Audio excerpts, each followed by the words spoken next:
Welcome to the Squeaky Bum Time Podcast. It is Monday, December 12th. In this episode, we'll review all four quarterfinals, talk the mighty Moroccans, and preview all the semifinals as well. But first, Mike, we have to sadly take a somber note and mourn the passing of Grant Wahl. Anyone who has followed American soccer on television, in the press, in the paper, knows about Grant Wahl. I think, it's one of these things where you take a guy for granted. They just are the guy. He was part of Fox News. He just seemed to be freelance everywhere. And I think the thing I'm taking out of it, and it weirdly affected me a lot, and I don't know why. I think it's because he just turned 49 and I just turned 48, which means there's a guy who's my age who just died covering the game. And it's just, there are guys that mean hockey. I know you probably don't like Barry Melrose at this point or Steve Levy on ESPN, but those are the guys that I would think they're the hockey guys. And if something happened to them, you'd be like, oh shit, he died. Or Dick Vitale, these guys that mean something to their individual sports. Or when Chris Berman dies. But this is a guy who's got 20 years from being Chris Berman. And Grant Wahl dying is a real fucking bummer. Kind of puts it is, and it's World horrible. And our greatest condolences go to his his loved ones and his wife and his brother. Yeah. It has to be said that he was not the center. He was one of the controversial folks in Qatar, challenging the norms over there. He was detained for a little while for wearing a gay pride 25 shirt. minutes. 25 minutes. Pardon me. Right. But he always sort of did what he thought was the right thing to do. He was so unapologetically, unabashedly, profound in the way that he covered the game. It's one thing if Barry Melrose dies, right, where he's just this goofball on ESPN. Yeah. But Grant Wahl was somebody who was passionate and thorough and honest in all of his reporting and all of his, whether it be about the U.S. team, about teams overseas, the rise of MLS. He just was one of the integrity. But one of the best foot soldiers, for lack of a better term, of the U.S. soccer movement, right? And helped bring along the American Outlaws. Many years ago, I got to meet him at an American Outlaws event. I got a picture with him. He's so tall. And I'm short, but it was just he's such a sweet man, and it was shocking in the way that he passed, obviously, and weird. And we have to go through the whole thing of, is he I have to say this because it really bothers me. It's like, oh, is he a Khashoggi? I'm like, no, he's not a Khashoggi. No, they chopped Khashoggi up. Okay, don't conflate the things. The guy, it's weird. He's there. He died, but I think that his brother didn't help by saying, sorry. There's a whole video of his brother saying, "Oh, I think my brother was sure." Listen, and it's really sucked. Look, I can't begrudge him for that because we don't know. Just completely grief stricken and all that, and people say silly things and whatever, and that's fine. But the last thing he wrote was about a migrant worker dying, I think, falling to his death from one of the stadiums, and hit head on a crane. And the Substack that he wrote, because he was freelancing. He was over there freelancing, by the way, folks. Sports Illustrated laid him off a few years ago. He was because he stood up to them and said, "You can't fuck these people over." Yes. Right. Exactly. He just always stood for the right thing, and that's he to his last breath almost. He was writing. I think the first line of his last story was, "They just don't seem to care about this person who passed away." It's the Qatar World Cup machine rolls on sort of thing. So, So yes, for a moment there was some internet doing internet things, but at the end of the day, listen, let's pretend for a second everything could be as nefarious as possible. It doesn't change the fact that it's a tragic event where U.S. soccer and world football has lost, one of its greatest champions. So, and they gave him. He had gone to 8 straight World Cups. FIFA covered it. They put his face up on the stadium scoreboard and he got a moment of silence. And so that's how much he was revered. And I think the thing that I did, and I went deep dive, I read all the tributes and they're all the same. This is just a good dude who helped everyone that he could and wasn't a dick. And that is very rare in sports. It's also very rare to not get cynical. We just do this podcast and we get run out of gas. Imagine covering games where you fall in love with a guy and you go to the locker room and you talk to him and he's just some scumbag. And you're just like, I just, no. Anyway. You're right. You had a never-ending engine, and you're right. But yeah, I mean, we wanted to touch on that right off the top. It's a terrible occurrence, and it's certainly a cloud over the rest of the World Cup. Just as something that, for lack of anything, we won't have his stories to read, right? Which is sad. And that's just the tip of the iceberg. But we'll move on to a U.S. soccer story that I tell you. We'll get into the previews, but we do want to cover what we've been talking about. The WhatsApp group, ask about it, find out about it. It's very good. Manny, Dima, the whole crew, John, we're all in there talking shit. BJ, if I forgot anyone, Christian, we're all in there. We're fighting. There's been some talk of pooping. There's been some talk of sodomy. There's also been talk of Greg Berhalter and Gio Reyna. And Mike, you have the floor. Well, yeah, it's an interesting dynamic because as any U.S. soccer fan with two eyes has seen, Gio Reyna was missing in action for the majority of the U.S.'s run to the round of 16. And there were a lot of questions as to why. There was a rumor that he was not 100% fit. There was rumors that he was slacking off in practice, in training. And then there was just, did Berhalter think he was a good fit? Well, we seem to have found the answer to those things. Berhalter speaking at what seems to be like a leadership conference in New York this week earlier, or maybe late last week. He seemed to allude to the fact that he had to almost send a player home from Qatar. And he was saying that this person he did not say who. No, of course he didn't say who. But it wasn't hard to draw a line between one and the other. He said that this person was dividing the room. He said that there was a not unanimous, but a vote where the team agreed with him. And just a lot of these things where he was slandering one of the players on his team that will quote unquote remain nameless. Well, hey, 3 minutes later, people are like, oh, he's talking about Gio Reyna. That's ridiculous. Now, if you don't watch Dortmund and if you aren't super familiar with Gio Reyna, he's 19 years old. First and foremost, he is coming into the tournament. He is a legacy. He is the son of a former U.S. Soccer World Cup captain, Claudio Reyna, the 2006 World Cup, I believe. He is director of football of the one-time MLS champion NYCFC. That's correct. That's correct. I thought he does something at Man City now. It's not important, but he may still work for the team. Well, he's City Football Group, right? He left. But yeah, so he's got that pedigree. He is 19 years old. He is just a phenomenal player for Dortmund. Really, really exciting. And he's in that creative midfield role where I don't know if you noticed, folks, we didn't have a whole heck of a lot there to offer in the 4 games that we got to watch. So he certainly had services that were in demand for the U.S. team. And he kind of fired back earlier today on Instagram. He had hoped not to comment on the matters. It's my belief that things were just remain private. It sounds as though there was kind of a headbutting event behind scenes and it cooled down. He did make a couple appearances in games. So I guess it was seemingly water under the bridge until Berhalter. The timeline I'm understanding is this is the series of events. I don't know if it's a timeline, but this is at least a sequence. Berhalter says to Reyna, you're not going to get a big role in this cup. Before the World Cup, for whatever reason. Reyna being a kid who probably thinks he's better than everyone on the team, and he might be, to be fair, freaks out and probably acts like an asshole. That's fine.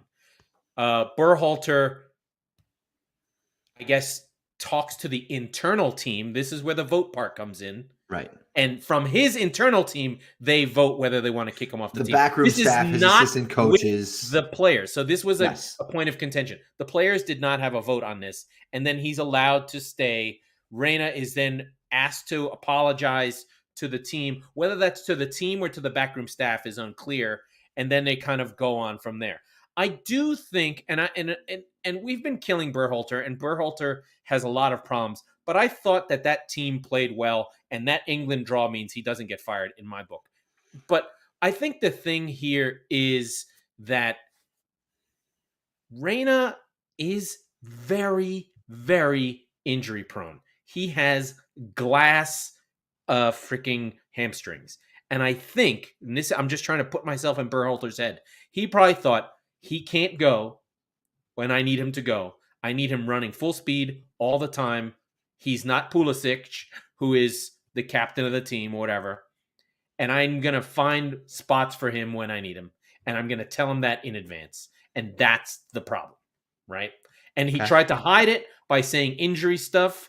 And that was the first thing. Reyna said, no, I'm not injured. But I think that's where Berhalter was like, let me just try and cover this up. But he needed to communicate to Reyna, hey, I'm going to say this. And he didn't.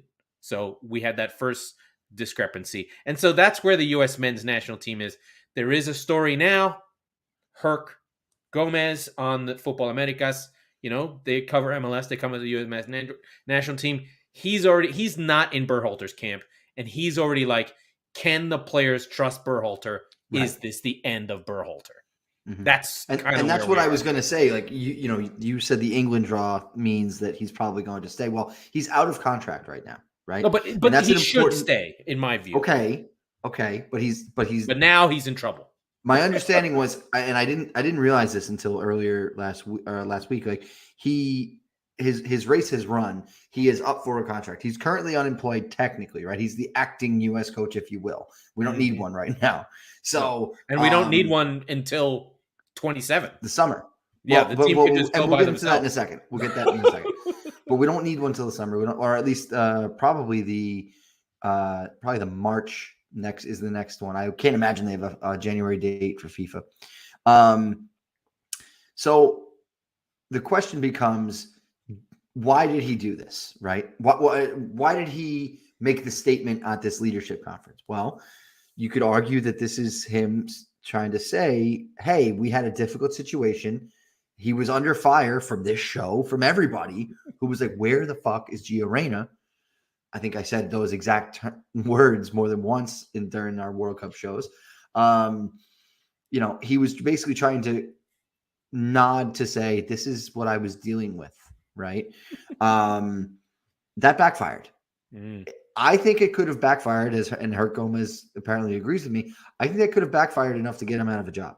Yeah. Now, there were also reports that he was looking overseas. He was looking at one of the jobs, in one of the lower leagues or one of the Red Bulls for argument's sake. Everybody else goes to Red Bull. Yeah. So there's a lot of moving pieces here. And all this does is add more variables to the stew that make it a little bit harder to see him as the U.S. coach after this. I'm not saying he's not going to be. If the percentage was a 50-50 shot, because they're going to reassess everything after the World Cup, it's a 40%, 60-40 shot that he won't be now, right? That's all I'm saying. Yeah. I so here's my take, and then we're going to go into the reviews of these amazing quarterfinals. This is good. This is good for American soccer. Yeah. I'm going to sound like Alexi Lalas here.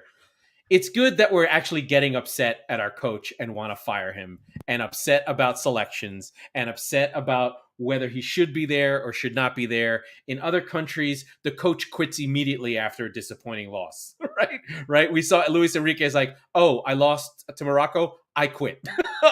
Or, I think the Tiche for Brazil, and we're going to get to these teams, he's gone. Now, they may have already been there, but the optic of I lose, I quit, I'm gone. And they're out of town. They don't even do interviews. They just get vaporized. So I think it's a good thing that we're all super concerned about Gregg Berhalter and not just like warm and fuzzy and just feeling like everything's fine. Everything's not fine. And we've got to sort of be a mature, sort of grumpy nation who hates their coach, just like they do for Southgate in England. But think about this, right? And that's a good parallel, right? Yeah. And maybe we'll swing to that in a second. Yeah. It was the big one off the jump. But you're right. It's been 8 years, right? The 2014 World Cup, what was the refrain coming out of there? Oh my God, if I could get 10 minutes alone in a boxing ring with Chris Wondolowski, right? Like we played this valiant effort game against Belgium. We had it on a knife's edge and we let it slip away. I don't care if he was offside, but you get this legendary performance from Tim Howard. You had feelings. You had things that kept you up in the night thinking about what ifs and storylines. And the thing about U.S. soccer historically is that it comes and then it goes, right? Like it's very much follows the World Cup cycle. The difference probably in the time of those 8 years, right? We missed 2018, but in that time, the sport has blown up in and around the States. And maybe not necessarily to the extent that it's like, well, everybody's following their local clubs, but you and I do a podcast about the English Premier League, for fuck's sake, right? And so there's so much more attention waiting. It was all just kind of brimming at the top of the bottle, waiting for the cap to pop off of it for something exactly like this. Yeah. And obviously there was no, you don't want these controversies, you want success. But the hunger for success, and that's what you were getting at, is ideally the thing that ultimately helps lead to it, or more success than you've had in the past. Hansi Flick, a guy who won the Champions League with Bayern and took the German job and left Bayern, had to be like, am I going to get fired? That's good. You should be like that. Yes. Anyway, so let us go to these amazing semifinals.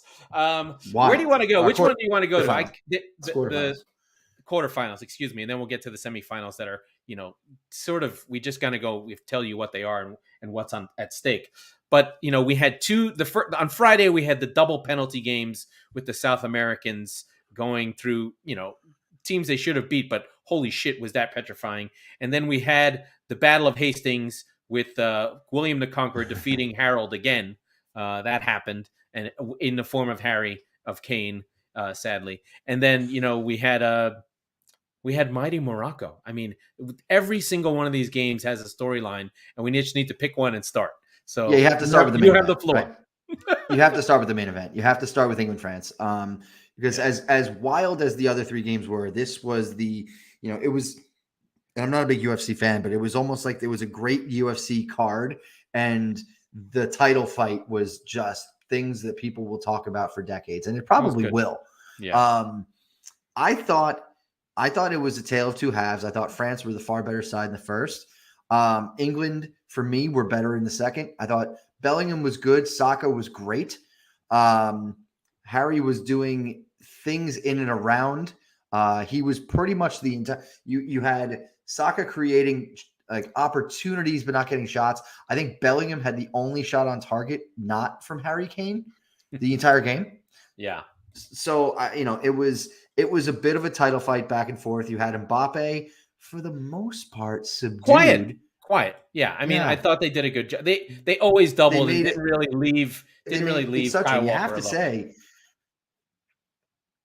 right. You have to say, it was Walker and company advantage England there. Right. And that worked. It's just, you can't leave Olivier Giroud open that much, right? You can't give him that many opopportunities. He had almost just scored just before, But that's not the only one he had. He had about 4 or 5 real good chances in the air, and I'm not saying that this is an easy task to shut him down with the surrounding cast, right? You're basically saying this is the poison I'm picking, and it's hard to even slate Maguire for that. It's just a very, very difficult task. When again, if you're facing he's on Roma or Milan these days. They've got a great supporting cast, but you can shut him down, right? You're not worried about him. And Leao is a guy who can beat you, but there's ways to beat that team. France is just, again, it's pick your poison. It's where am I going to get beat? You have to almost choose that going in, and you have to just wince and say, not that bad today, right? Yeah, and it's tough, and these are super talented teams. And I think that the thing that Mbappe did, which is this sort of thing that comes from basketball, and we talk about Steph Curry this way, is its gravity. You had to know where he was, what he was doing all the time, and that allowed for Griezmann to really pull the strings. He had 2 assists. It's his cross to Giroud that causes the thing.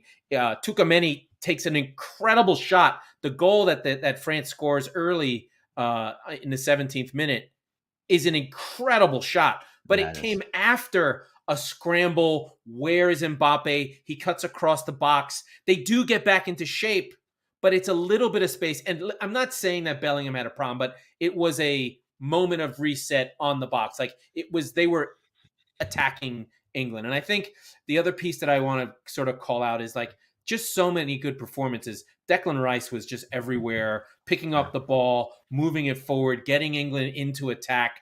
Everyone really did a decent job. Even weirdo Jordan Henderson, who, gets slated a lot. As much as I slate him, listen, I have respect for the evil empire that is Liverpool, and he was the captain of that team. So he has a little bit of gravitas and some pull with that team. But it's just the Tchouaméni goal is like, you can't stop that. If that happens, the way you stop it is please don't be in that spot. And if you shoot, I don't want anything bad to happen. So first half is a little bit, once France got the goal, they didn't sit deep, but they relied on their strong defense because between Koundé and Varane and Upamecano, these guys are fast and they can really run. And Tchouaméni, I was worried about the French midfield. It wasn't that strong, but they held up. But Bellingham and Rice, it's a weird game. It's a weird game. Second half, Saka draws the penalty. Your man Kane finishes it, but then 20 minutes later, Giroud gets his goal. Then there's some changes. The Mount comes on and Sterling comes on, and we have this late penalty that comes for your friend and mine, Mr. Kane. And there's a delay. There's some shit housing. It was in the back. It was the terrible Mason Mount drew the penalty on an obvious penalty that wasn't called, which was absurd. It was silly. And as soon as that call goes to VAR, and I put this in the WhatsApp group, and I said he's gonna miss. And when I know Harry Kane so well. And here's the thing: you have to understand, and it's fear. It's a lot of things. No. It was a mind game battle with Hugo, and one of his best friends, the captain of his club. He beat him once, and he goes, "I have to come up with something different that he hasn't seen before." Yep. Instead of that nice fire. I very, very, very rarely have seen doubt in Harry Kane's eyes, and I felt it. I felt it during the VAR review, and it hurt to know that I was right. And and hey, by the way, it's not safe. What do we say? Guide, right? Yeah. Just go smash it. And he did. And unfortunately, he smashed it over the bar. Yeah, that was just so hard to watch. It really was. And the funny thing is, my wife took the dog out right after Giroud scored, and I looked at her and I went, this is kind of the best outcome for a Tottenham fan, for an American Tottenham fan. Kane had a really good tournament again. They lose. He's healthy. He gets back to London. He was really good the whole tournament. Yeah, he was great the whole tournament, and it's not his fault. Yeah. And as soon as they got the penalty, I went, "Oh, Michael, oh, Michael." What do you talked about the Tchouaméni goal? There's a lot of smoke coming out of the England camp about the officiating. What do you make of it? They got 2 penalties. Shut the fuck up. What are you talking about? Yeah. Did he call it they right? were Stonewall penalties. The issue was that on the Tchouaméni goal, there was a foul at the other end before they went down the other way. You know what? That's run of play. Play on. Come on.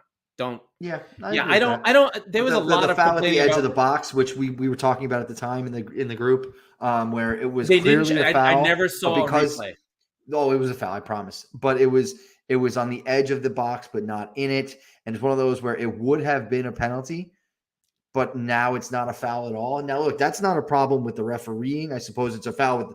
It's a problem with the referee not calling the foul. It's with VAR. You don't want with VAR. And that's what I said. You don't want VAR reviewing fouls. So if it had been in a box, then they can say it's a penalty. But because it's outside the box, the call is the call.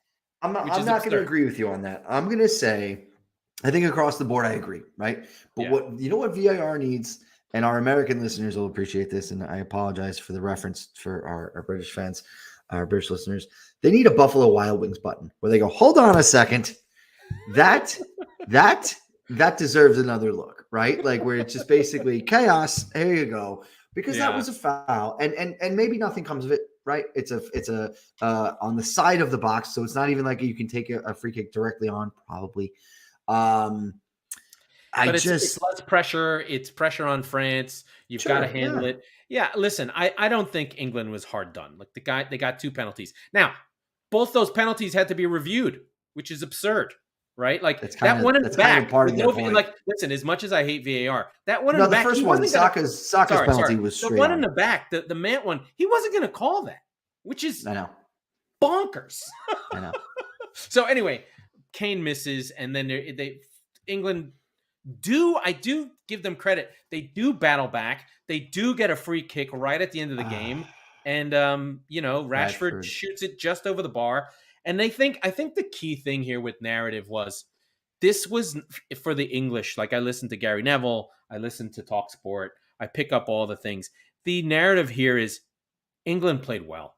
They simply did play well. And they could have on another day. They do beat France. And they're taking it as a weirdly, not a moral victory, like they bunkered in and made lots of saves. It was like, no.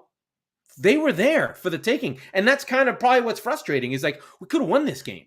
And I think if you're an England fan, you're like, fuck, man, we should have just let out all the chambers, throw them all on and just go after it. And maybe that's their feeling. Maybe there was some defensiveness, but I don't think so. I feel like, England's I think the big problem that comes up is England's center backs are not good enough for England to go hell for leather because they always have to have Rice with the center backs nearby. Because I was sort of kidding around as I was in the chat. I was like, oh, Stones, Maguire, and Declan Rice are the same player. They literally look the same. They're literally moving around together because the reason is that Rice does not trust to be anywhere far away from them. Like, I love John Stones. He's great on the ball, but he's kind of a hybrid. He's not quite a center back. He's not quite good enough on the ball to be a midfielder, though. So he's a center back who has midfielder skills, but can't really defend. He's kind of weird. And then, Harry Maguire, they protect, I think the fullbacks are good. Obviously, England has great fullbacks. I would argue that maybe they should play Shaw and Walker as center backs and then use their extra half a dozen fullbacks. Because then they could play Trent and then they could play Reece James and Chilwell and try and be like this hybrid, like weirdo, we're all fullbacks kind of thing. I doubt that would work. It's an idea. But you know what I mean? Like that thing that Southgate does that he's defensive. In this case, Southgate doesn't really have to feel like he had a handbrake on the team, and they can feel good about how they played. Mm-hmm. But I am sad. I think one of the other storylines coming out of this was, Rashford looked great through the tournament. How could you not get him more minutes? Well, who are you not going to play? You're not going to play Saka? People are going to have hot takes. You're not taking Harry Kane out of the lineup. You're just not. And by the way, Marcus Rashford is not Harry Kane.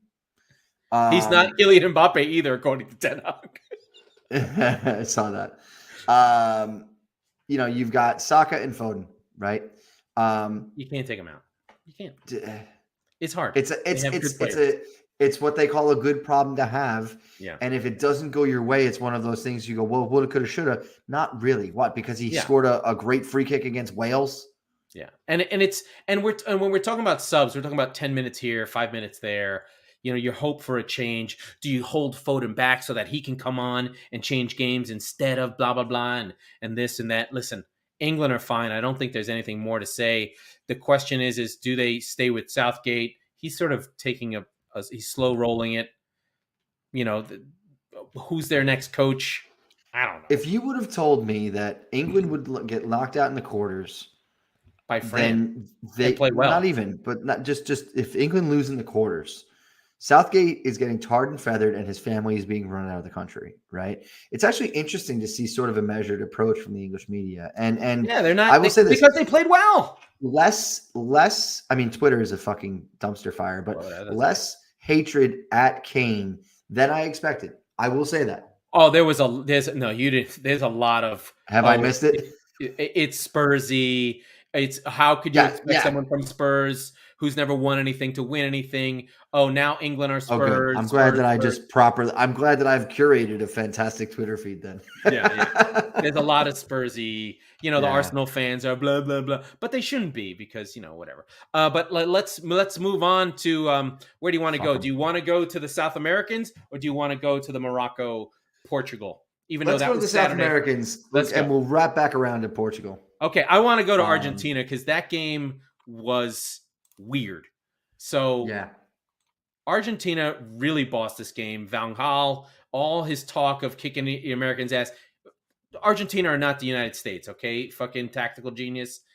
The Dutch were terrible. They didn't do shit. They didn't have any chances.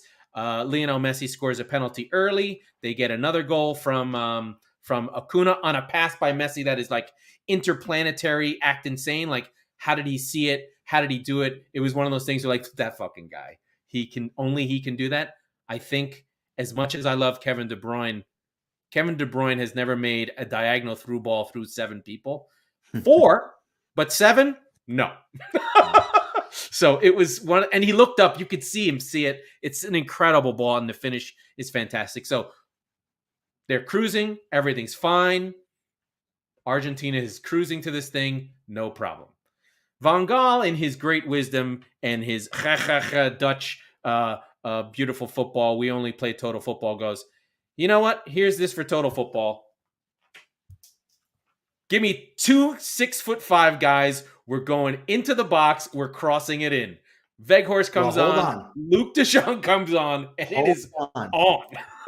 Because before that, you had all of it popping off.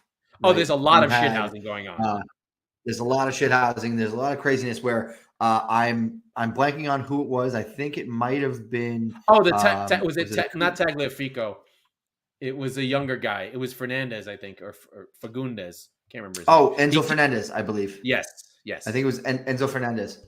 He kicks the Enzo Fernandez has a rash tackle right on the halfway line.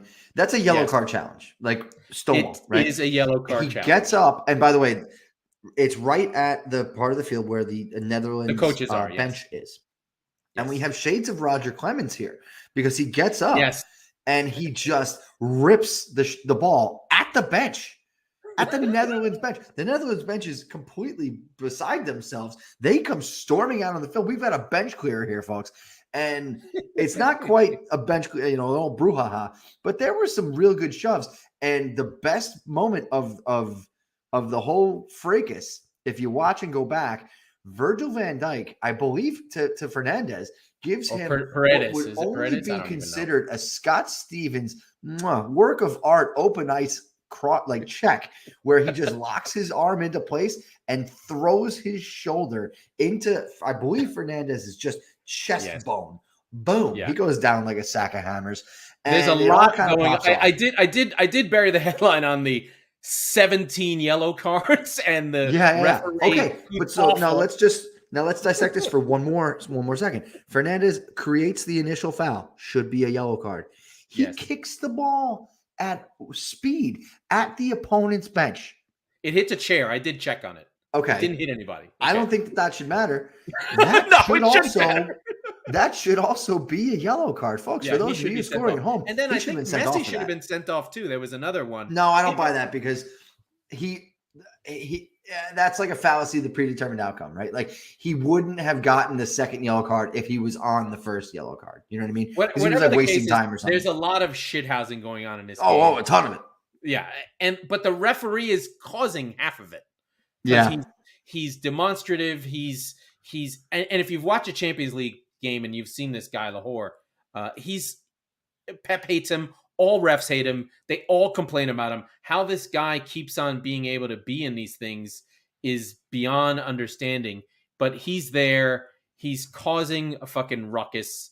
It's just a real shit show.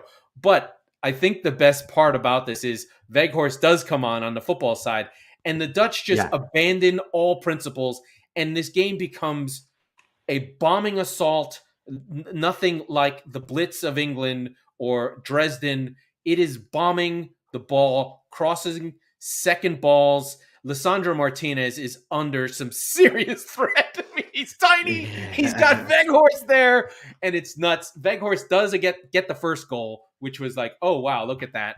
Luc de Jong has a couple of, but I'm thinking these guys are bums. Like Luc de Jong is a bum, like first class. But time is still running out on them, right? Right. I should say until there's 97 minutes been added on. Great, by the way.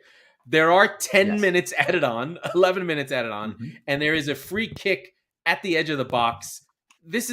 Argentina just has to defend this kick. And the Dutch pull one out of the Dutch oven that is just incredible free kick. They pass it directly to Weghorst, who's in the wall. He turns and fires, and it's tied. And I'm like, oh God, no extra time. I didn't want this. This was awful. Oh no. You were in the minority. I wanted an hour more of this. Give me all of it. I was tired. It was unbelievable. I had them in the final. It ended up being a 3-hour match in total. Oh God. But to Argentina's credit, they did pull themselves off the breach. They did get up off the deck and did have chances to win this game late. But there was a lot of more red cards, more changes. I think in extra time alone, there were 4 yellow cards. And then Dumfries finally did get sent off on a double yellow in the 123rd minute. Right at the very end. Yes. And this is after Enzo Fernandez hits the post in the 119th. Yes. Underrated, and I will always call this out and question why. I think it's always stupid when they do this. Cody Gakpo in the 113th minute taken off. Why? Because we've been playing every game of every minute.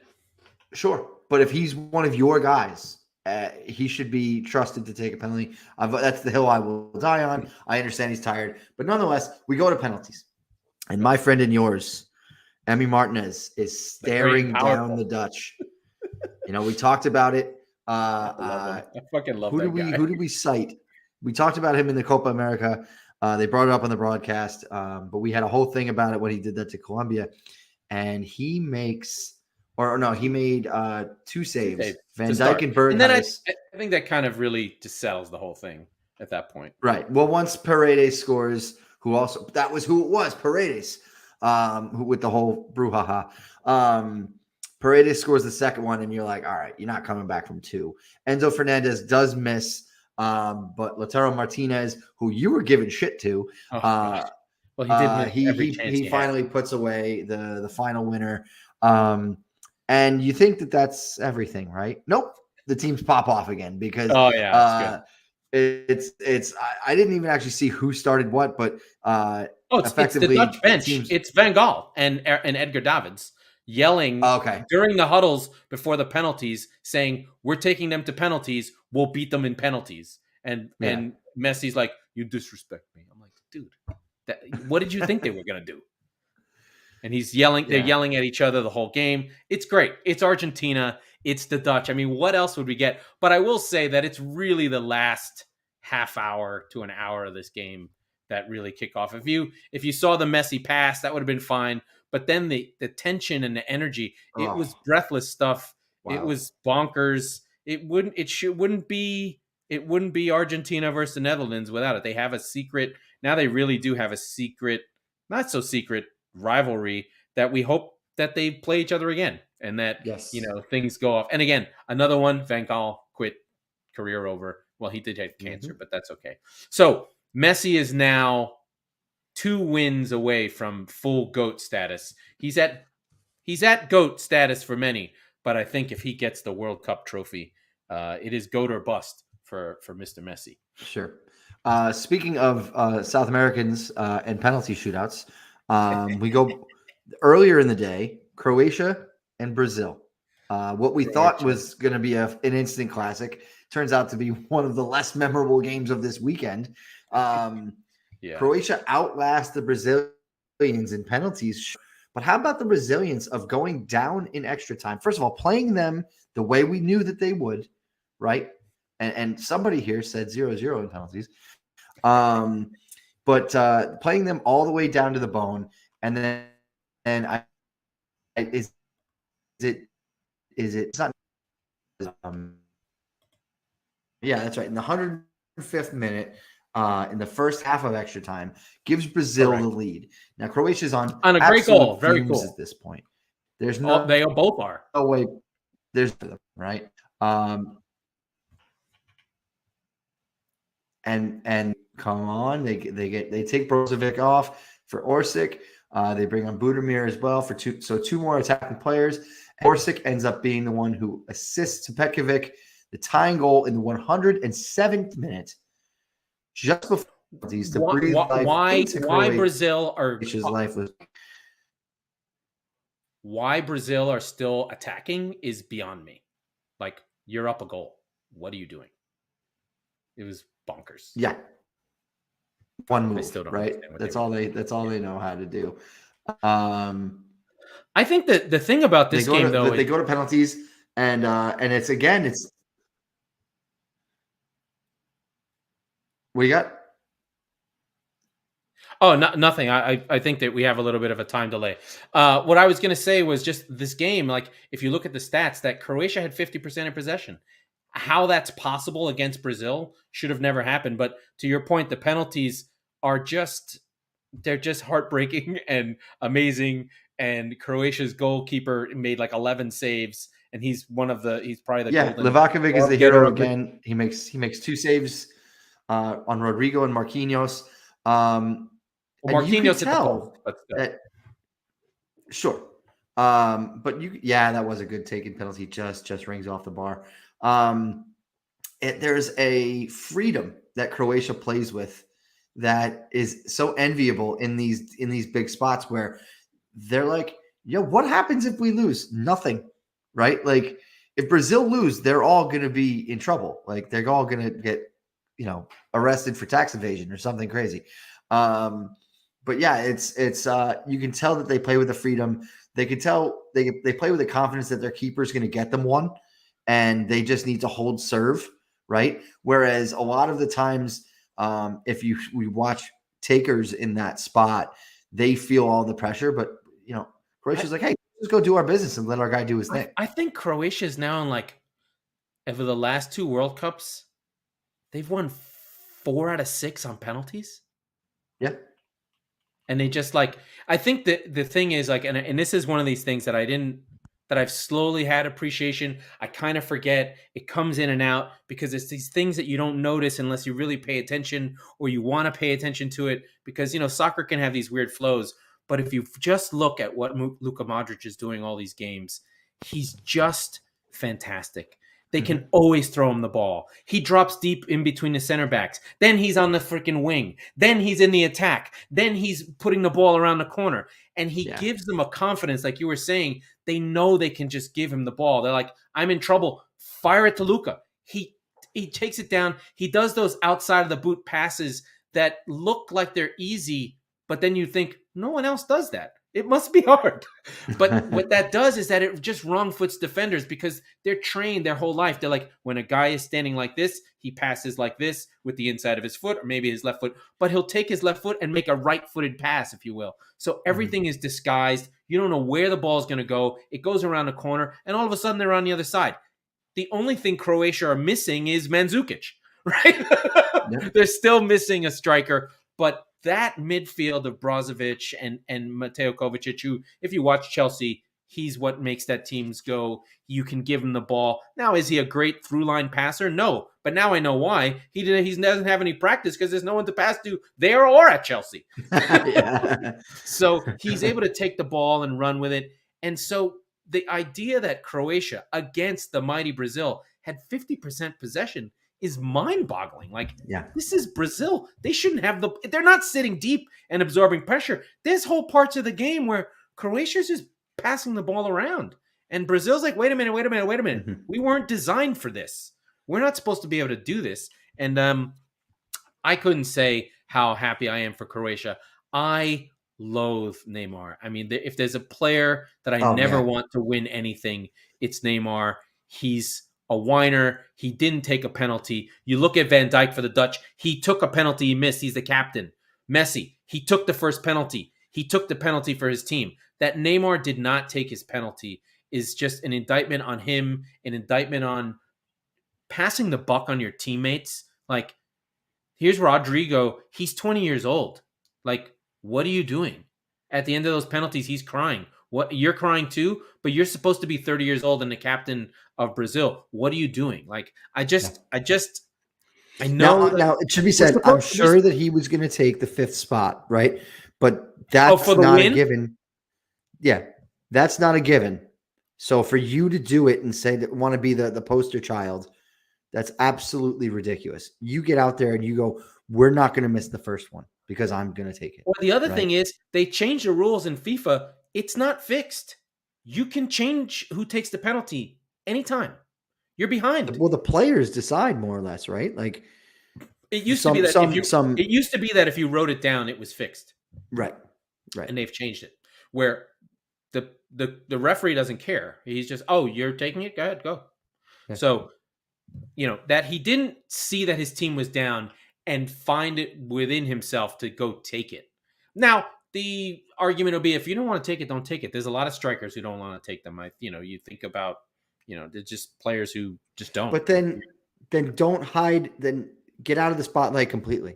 If you can't take the heat, get out of the fucking kitchen. Right. Yeah. So, and then Brazil are out on this show. I mean, and then we're getting into a weird space with Brazil. It's 2002. This is 20 years without a World Cup. Yeah, that's getting long. It's like, as soon as Neymar retires, I am hopefully I will cheer for them again. But until then, go fuck yourselves. And speaking of go fuck yourself, our favorite up yours to our friend Mr. Cristiano Ronaldo, who we've gotten a lot of content out of, by the way. We have. Him and Ole. Ole are the stars of this podcast. Do not let the door hit you on your ass on your way out of the stadium. I made the joke that it was kind of like watching him, fade out through the tunnel after they lost to Morocco was like the end of the Sandlot. And it's like, Cristiano Ronaldo really got into the 60s and nobody ever saw him again, right? Like kind of like that. Because he's going to Saudi Arabia and nobody's ever going to see him again. Like he's just going to sit there, make $200 million a year and not give a shit. I wouldn't even be surprised if he ends up getting fat and not coming to MLS because he doesn't care. He'll never get fat. He's too vain for that. No, so I think he might.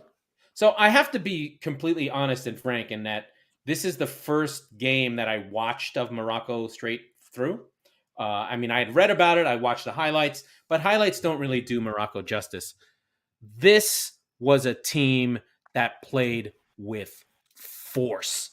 It was this concept of a mid-block, which is, it's not quite deep. Your center backs aren't on the 18-yard line and you're not dropping deep. It's more like you're in the center circle and you once someone comes across the line, then you press. But they ran hard, and I want to call out a few players on this team.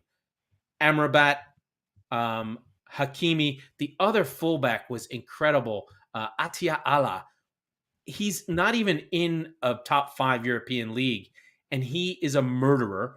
On the break, Boufal, Hakimi, and Ziyech. When they went on the break, Ziyech, when they go on the break, it's not some like shitty break. They would break the lines, and then the one that I really love is their number 8, Ouani. He was playing in the center of the three sometimes when Amrabat was sort of putting out fires. And when they got the ball after an attack broke down for Brazil, for Portugal, they wouldn't just hoof it. They would get it into Ouani's hand, and he would dribble past dudes on his 18-yard box. He's this skinny little guy, plays for Angers in France. He was incredible. This is a guy who's going to get a fucking contract. And he did end up assisting. No, sorry. He didn't assist. My friend Atia assisted on the El Nesri goal. He's a giant motherfucker who flew in the air, gets the goal at the start of the half. And, the party started for Morocco from there on. And it was never really close. I mean, I know XG isn't everything, but for Portugal to have less than 1 XG against Morocco, despite 76% possession. Yeah, they 76. just never really did anything. They did make the changes. I mean, I would have expected Cancelo to have started, but Cancelo and Ronaldo come on 51. They had most of the game, and they did nothing. Nothing. Neves Leao did nothing. I said he it at came the on time. at 69. He did nothing. Nobody did anything. I said it at the time. I thought Neves coming off when he did was interesting because he was actually had the most passes through halftime. I know that because I bet on him. But it was one of those where he seemed to be involved in everything Portugal was doing. So to take him out, early second half was kind of surprising. I'm not saying don't take him out. I think this is one of those where I'm not going to say Bruno Fernandes, where Bruno Fernandes is supposed to create everything, and he just wasn't able to because the Moroccans just didn't let it happen. I think that this is a real unit and a real team, and they're essentially playing at home. They have the entirety of Africa and the Arab world with them. And from what I saw of France against England, I don't see any reason why Morocco should feel like they can't put it on France. They absolutely have a puncher's chance. I would say the only thing I think of is that their center backs are both hurt, which is bad. Yeah. I think you'll have the Hakimi on Mbappe similar That'll be fine to Walker, right? Like I think it's as good as you're gonna do, right? But yeah, it's how do you shut down the Griezmanns, the Girouds, and so on and so forth. But the question is can they get a goal, right? Can they get a goal, right? And how do they get a goal, right? And if they can get on the break. But I would not be that surprised. Would it be an upset? Of course, it would be an upset, but I think it would be deserving. I think that Morocco fundamentally is good, and they're Who does this in recent memory in club football? Is there a team that this reminds you of? Leicester. Oh, okay. I was going to go with a deep tournament run wearing red in 2019. This is Ajax, and Ziyech is the connection for me there, right? Okay. But this is that Ajax team for me. Just watching them take down giant after giant. Sure. And different style though. That's why I said. Absolutely. But and like I said, Ziyech is kind of the link for me mentally. But I see them as unafraid giant killers. So that's what they have that's different from some of these teams is Morocco and Algeria are close, and they remind me, and Boufal reminds me of Riyad Mahrez, and so does Ziyech. Yeah.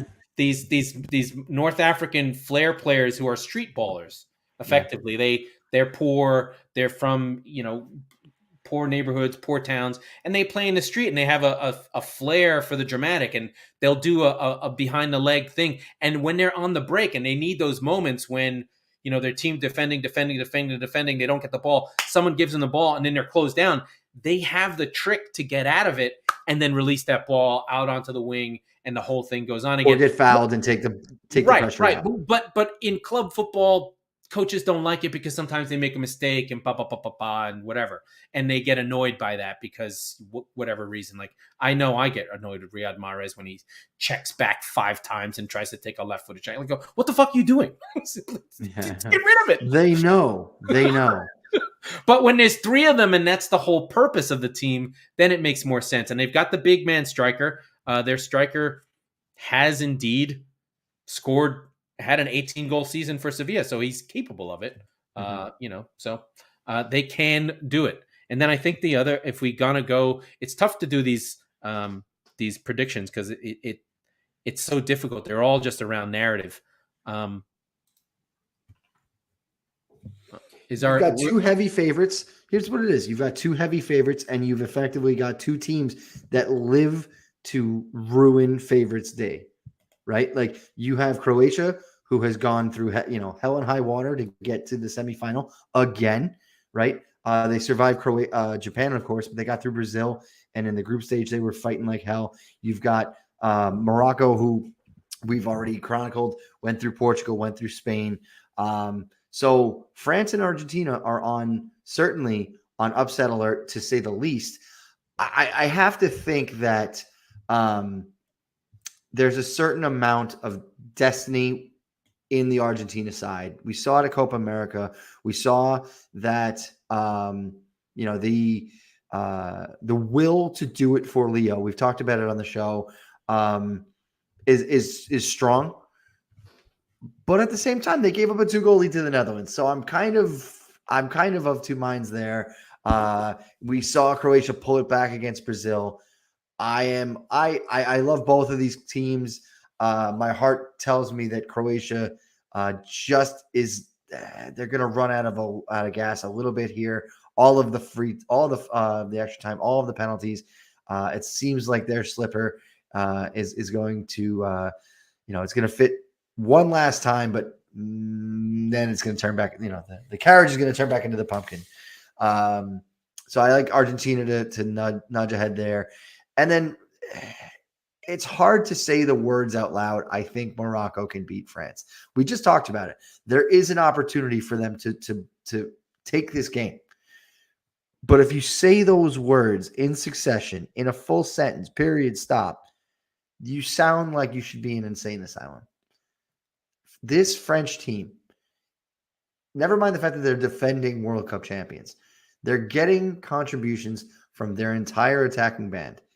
I just don't know how Morocco stops all of them, right? If England couldn't do it, you just said, Morocco's dealing with injuries in the back line. How, if you mark Mbappe out of the game, if you treat him like Steph Curry, as we said, there's just going to be somebody else left there to beat you. And for me, it's too much. You've got France, you've got Argentina, and I think that's pretty much what you're going to have going into the final on Sunday the 18th. So, we're excited about it. We'll see. It's been a great ride so far, but I think that at the end of the day, it's going to be Argentina and France battling it out, and I have nothing really against France, but if I tip that, and we'll talk to you again before then, but I'm of the hope that again that Messi can lift that trophy and reach that GOAT status, as Laurent said. So yeah, Mike, do you hear me all right? Oh yeah, there you are. You did pick up, but I dropped out for a second. I could hear you the whole time. It looks like my background dropped out, but people can't see you, which is honestly probably the best part about our show. So, but I've got Argentina. That's all right if they can't see me. Yeah. We'll just bring you into the solo thing. Yeah, I agree. I'm all about Argentina on this one. I really hope they pull it out. The Messi thing is big for me. I really want him to get the GOAT status. I just think it would be a shame that we have to keep talking about Pele and Maradona, two guys that are frozen in 3 videos in 9 minutes of video and some stuff from the Cosmos. I'm sure they're great, but we've seen Messi. I've seen it. Like, it's real.